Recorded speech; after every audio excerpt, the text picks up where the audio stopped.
सरदार प्रकाश सिंह बादल के जाने के साथ ही भाईचारे का सरदार चला गया।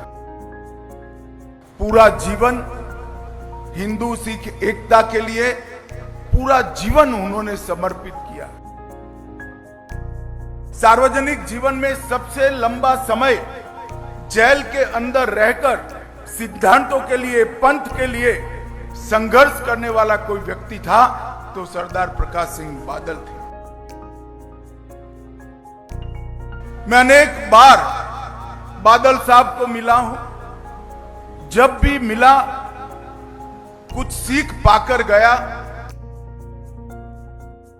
इतनी पारदर्शिता के साथ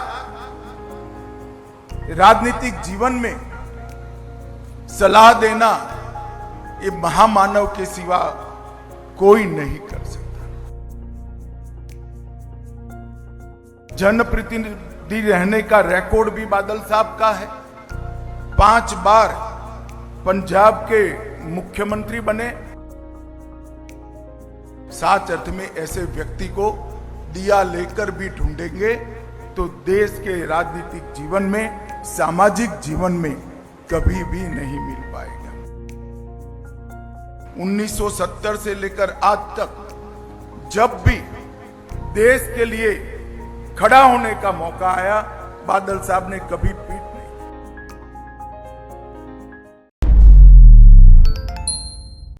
ਪੰਜਾਬ ਦੇ ਸਾਬਕਾ ਮੁੱਖ ਮੰਤਰੀ ਪ੍ਰਕਾਸ਼ ਸਿੰਘ ਬਾਦਲ ਦਾ 25 ਅਪ੍ਰੈਲ ਨੂੰ ਦੇਹਾਂਤ ਹੋ ਗਿਆ ਸੀ।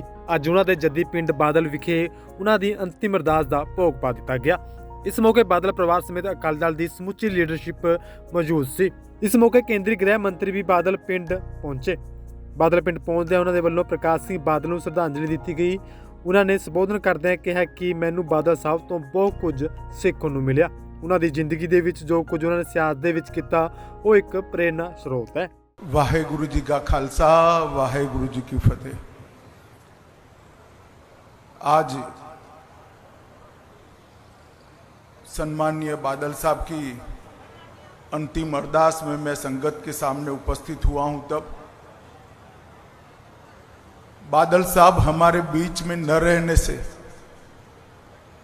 केवल पंजाब नहीं, समग्र देश की राजनीति और सामाजिक नेतृत्व के क्षेत्र को कभी भी जिसकी पूर्ति न हो ऐसी क्षति हुई।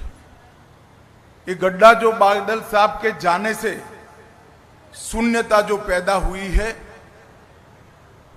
मैं देख रहा हूं लंबे अरसे तक इसको भर पाना सबके लिए बड़ी मुश्किल हो। बादल साहब के जाने से सिख पंथ ने अपना एक सच्चा सिपाही खोया है। देश ने एक देशभक्त खोया है।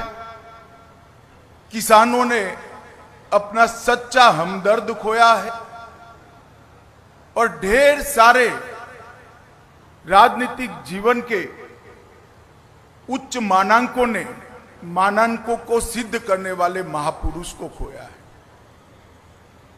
इतना लंबा सार्वजनिक जीवन, 70 साल का सार्वजनिक जीवन के बाद व्यक्ति चला जाए और पीछे कोई भी दुश्मन न हो, ऐसा अजात शत्रु जैसा जीवन बादल साहब के बिना कोई नहीं जी सकता। ये मेरे मन से मैं मानता हूं। मैं अनेक बार बादल साहब को मिला हूं, जब भी मिला कुछ सीख पाकर गया। जब भी मिला चेतना प्राप्त कर गया। इन्होंने हमेशा सच्चा रास्ता दिखाने का प्रयास किया।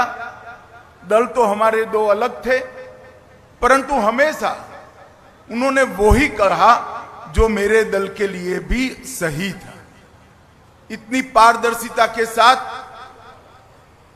राजनीतिक जीवन में सलाह देना ये महामानव के सिवा कोई नहीं कर सकता।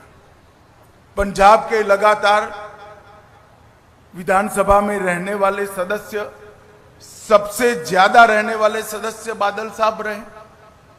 सबसे ज्यादा चुनावी राजनीति में भारत में जनप्रतिनिधि रहने का रिकॉर्ड भी बादल साहब का है। 5 बार पंजाब के मुख्यमंत्री बने और मैं रिकॉर्ड के आधार पर कह सकता हूं नए पंजाब की नींव डालने का काम श्री प्रकाश सिंह बादल ने किया। सरदार प्रकाश सिंह बादल के जाने के साथ ही भाईचारे का सरदार चला गया। पूरा जीवन हिंदू सिख एकता के लिए पूरा जीवन उन्होंने समर्पित किया। राजनीति में कई विरोध झेलने के बावजूद सबको एकजुट रखने के लिए बादल साहब हमेशा प्रयासशील रहे। अभी सरदार सुखबीर जी बता रहे थे, बादल गांव में मंदिर भी बादल साहब का बनाया हुआ है, मस्जिद भी बादल साहब की बनाई हुई है और गुरुद्वारा भी बादल साहब का बनाया हुआ है। साच अर्थ में ऐसे व्यक्ति को दिया लेकर भी ढूंढेंगे तो देश के राजनीतिक जीवन में, सामाजिक जीवन में कभी भी नहीं मिल पाएगा। 1970 से लेकर आज तक जब भी देश के लिए खड़ा होने का मौका आया, बादल साहब ने कभी पीठ नहीं दिखाई। सार्वजनिक जीवन में सबसे लंबा समय जेल के अंदर रहकर सिद्धांतों के लिए, पंथ के लिए संघर्ष करने वाला कोई व्यक्ति था तो सरदार प्रकाश सिंह बादल थे। इमरजेंसी की बात हो, मैं तो बहुत छोटा बच्चा था मगर मेरे पार्टी के बड़ों से मैंने सुना, अकाल प्रकाश सिंह बादल अकाली दल में चट्टान की तरह इमरजेंसी के खिलाफ खड़े रहे, लोकतंत्र की रक्षा के लिए। कारगिल युद्ध हो, कोई भी लड़ाई हो या आतंकवाद की परछाई हो, हर जगह पे बादल साहब ने आसमान जितने ऊंचे व्यक्तित्व को ढाल की तरह देश के हितों के साथ खड़ा पाया।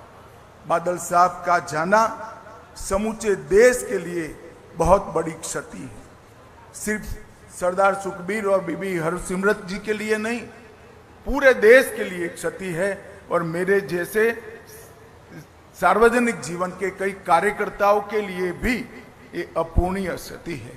आज दसम गुरु के चरणों में मैं यही प्रार्थना करना चाहता हूं कि बादल साहब के जीवन से हम सब प्रेरणा लें और उन्होंने जिस रास्ते पे चलने की सीख दी थी उस रास्ते पर चलने की वाहेगुरु हम सबको शक्ति दे। भाई सुखबीर बादल और बीबी हरसिमरत बहन को मैं इस अपूर्ण स्थिति के लिए मनपूर्वक दुख व्यक्त करता हूं और बादल साहब के सारे अनुयायियों के लिए भी मेरे मन में जो भाव है इसको व्यक्त करने के लिए मैं आया हूं। अंत में बादल साहब को मेरी ओर से, मेरी पार्टी की ओर से और समग्र देश की ओर से, भारत सरकार की ओर से श्रद्धांजलि देकर मेरी बात को समाप्त करता हूं। वाहेगुरु जी का खालसा, वाहेगुरु जी की फतेह। Bureau report D5 channel Punjabi. निडर हां, निरपੱਖ रहांगे, आजाद हाँ, सच कहांगे। ਗੱਲ ਕਰਾਂਗੇ ਸਿਆਸੀ ਹਵਾ ਦੀ, ਹੋਣਗੇ ਹੁਕਮਰਾਨਾਂ ਨੂੰ ਸਿੱਧੇ ਸਵਾਲ। ਸਭ ਤੋਂ ਪਹਿਲਾਂ ਪਹੁੰਚਾਵਾਂਗੇ ਤੁਹਾਡੇ ਤੱਕ ਸਿਰਫ ਸੱਚੀ ਖਬਰ। ਦੱਸਾਂਗੇ ਕੌਣ ਕਰ ਰਿਹਾ ਹੈ ਤੁਹਾਡੇ ਤੇ ਸਬਰ। ਵਿਦੇਸ਼ਾਂ 'ਚ ਬੈਠੇ ਪੰਜਾਬੀਆਂ ਦੇ ਹੱਕ ਦੀ ਕਰਾਂਗੇ ਗੱਲ। ਕੈਨੇਡਾ ਦੀ ਹਰ ਸਿਆਸੀ ਖਬਰ ਲੈ ਕੇ ਆਵਾਂਗੇ ਤੁਹਾਡੇ ਵੱਲ। ਉਭਰਾਂਗੇ ਪੰਜਾਬ ਦੀ ਆਵਾਜ਼ ਬਣ ਕੇ। ਹੋਣਗੇ ਹਰ ਪਹਿਲੂ ਤੇ ਰੋਜ਼ ਚਰਚੇ। ਖੋਲਾਂਗੇ ਅੰਦਰੂਨੀ ਰਾਜ। ਬਣਾਂਗੇ ਬੁਲੰਦ ਆਵਾਜ਼। ਖੇਡ, ਸਿੱਖਿਆ, ਸਿਹਤ, ਖੇਤੀ ਦੀ ਬਾਤ ਪਾਵਾਂਗੇ।